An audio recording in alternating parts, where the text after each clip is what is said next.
Watching out for will be the RBI policy on the 29th of September. But up until then, we also have the situation in China to deal with. Chetan Ahya, the Co-Head of Global Economics and Chief Asia Economist at Morgan Stanley, joins us live from Hong Kong to talk about all these internal and external factors. Chetan, hi, good morning. I was just going through your China Economic Autumn Outlook report, and you say that the GDP growth will slow further in 2016 and the risks are tilted to the downside. What kind of downside risk does China hold, and how much of an incremental pressure do you expect to see in financial markets? Well, I think the incremental numbers that we are seeing in terms of downside is probably another 1 percentage point or 0.8 percentage point of GDP growth from where we have in the base case, which is around 6.8 for 2016. But I would say that the number that matters for the rest of the world is more like what happens to the industrial activity.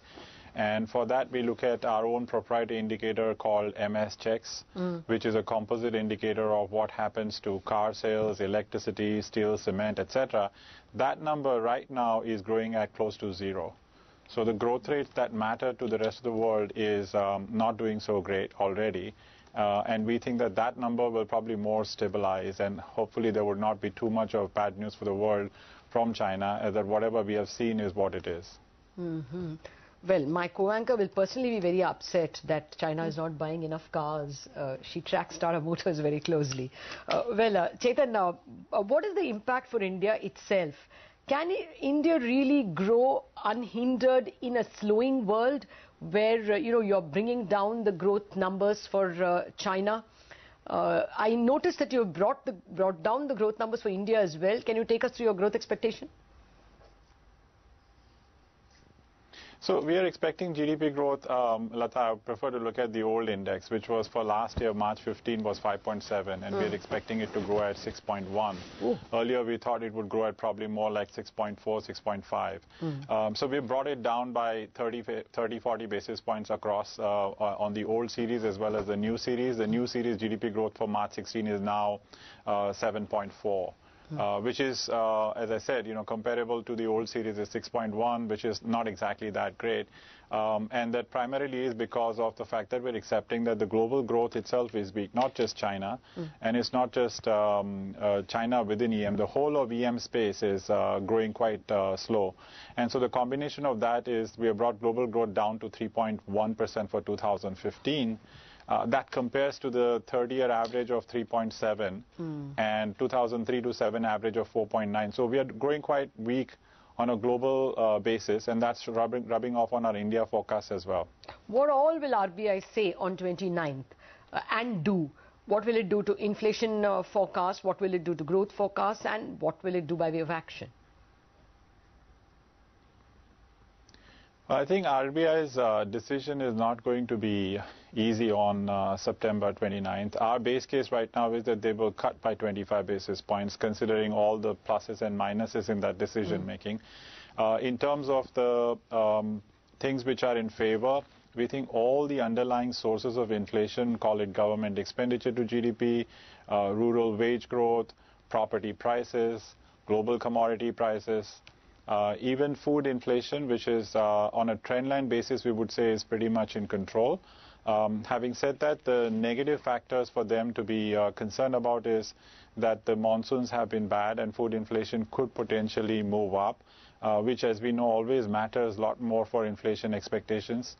And second is that there is volatility in emerging markets. So these are the 2 points which they will be probably concerned about while taking that decision in a negative manner. But we think that from a trendline perspective, the fact that growth is not that strong and that you don't have underlying domestic inflationary pressures which are building up, they should be able to cut by 25 basis points on September 29. Okay, so 25 basis points cut. But what about the Fed lift-off, Chetan? Because, that uncertainty still hangs like a sword above our neck. Given that we've seen a fair amount of global growth slow down, do you think the Fed lift-off will be held at least until the December policy? Well, that has been our base case for a while, and so we keep it at that. We do expect them to lift now in December. The reason why they did not lift in September is the way the dollar had strengthened. And if you look at the impact of that on their trade as well as GDP growth and inflation, it is already showing up. And then in the meantime, because of the moves in RMB, the trade-weighted dollar had appreciated even much more. So we think they will wait to see that the dollar stabilizes and that the downside from the rest of the world to their economy, particularly inflation, is not as much, and then take up the decision in December to lift by 25 basis points. Okay. But I don't think from India perspective we should be concerned about it, because even by December 16, we expect the Fed rate to be at 1.375, and that on a real basis, that's the nominal number. If you take inflation at around 2%, which is what the Fed would want to see, when it is taking that nominal rate to 1.375, you talk about real rates which are still negative. So what matters is real rates, and real rates are not going to be that big for India to be concerned about. India's real rates have too much buffer already. Okay, so that excuse can't be used not to cut rates. Point taken. Chetan, I wanted to ask you, what will be the impact of all this on the real economy in terms of how much banks will cut? The Reserve Bank actually standing at 7.25 in terms of its lending rate, and the bank that really matters, State Bank, is standing at 9.7 in terms of base rate. Another indication, the 10-year. 10-year has really not gone down that much. We are still sitting at 7.7. So if you have to look at a December 31 figure or a March 31st figure, where will the 10-year be? Where will base rates be? Well, I'm not an expert on either the treasury market or the lending rates, but I just want to know when you're doing your growth numbers, you will have to have some idea of lending rates in the system. Do you see them falling by half a percentage point is all I'm asking, without talking about bonds or base rates? Yeah, absolutely. I do see that lending rates will follow. But Lata, mind you, there are two aspects of this cycle. There's a lot of NPL and credit costs to be taken care of, and deposit rates are longer maturity, so the transmission has to be what it has been so far. I don't think there is need to be too much market is worked out about too much about this transmission. Okay. But the fact of the matter is that this is just normal.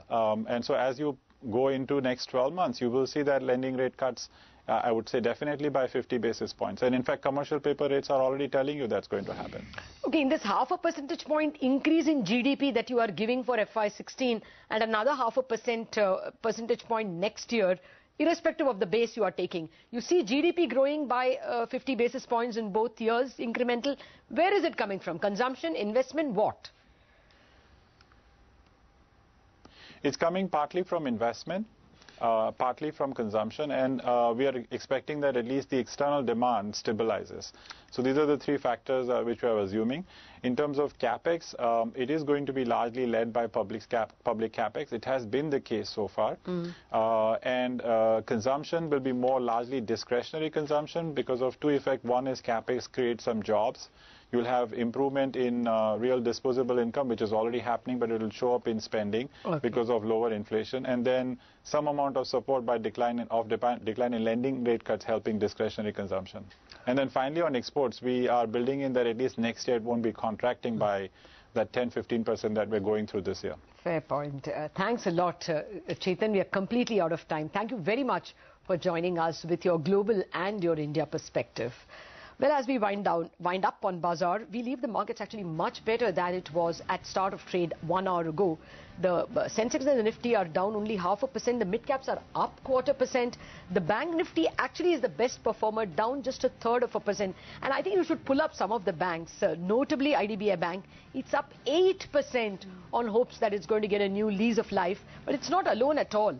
Indian Bank, City Union Bank, Andhra Bank, UCO, JNK, SBBJ, Central Bank, Dhanlakshmi, Syndicate, Federal, all of them are up between 1.5% and 2.5%. So good day for banks even outside the Bank Nifty. Lot of trading ideas from that quarter coming up for you on Traders Only in a minute.